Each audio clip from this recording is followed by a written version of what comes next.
Let's get some expert legal analysis now. Jesse Weber is a NewsNation legal contributor and a Law and Crime Network host. Thanks for being here, Jesse. I know it's a busy Friday.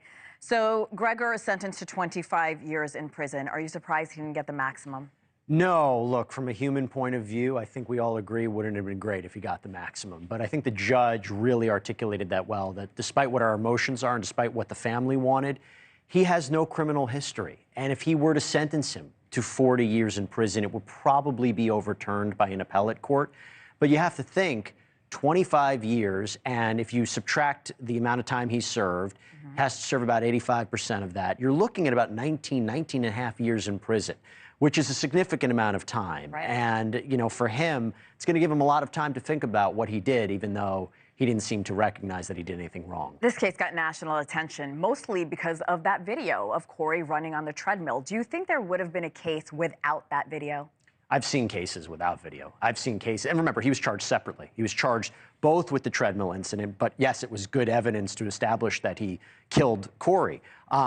Unfortunately, in a lot of these cases, and I think Brianna Micciolo has made the allegations that when she raised her concerns about getting immediate emergency custody because she thought that Corey was being abused, according to her, her answers weren't, no one answered her. No, she was denied that application. So many times in our country, this is not believed. It's not believed that the child is being abused. But having said that, the combination of the injuries, the text messages, the search history of this defendant, it showed that he was guilty. And again, he might have said today that he takes responsibility for that video, which is so hard to see every time I see it. It really is. But he says he didn't kill Corey despite all this.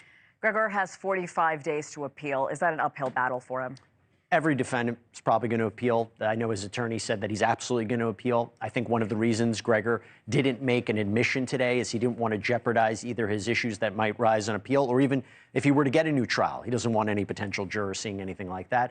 Having said that, look, there's a number of issues he can try to raise about mistakes that were made during the course of this case and how it went, but it's an uphill battle, if you ask me, based upon what we've seen. I have less than a minute, but when Gregor was convicted back in May, a lot of legal analysts say his behavior, the way his body was really was damning to him. He shook his head as the verdict came in. Do you think that impacted the judge's decision at all?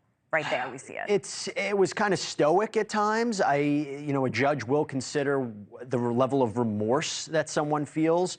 But I don't know if necessarily that's what did it. It was the gravity of these injuries. It's what Corey wound up suffering as a result. And that video, that surveillance video, I think is what guided the judge to ultimately, in a sense, throw the book at him, because that, based on the law, I don't think he could have gone even more than that.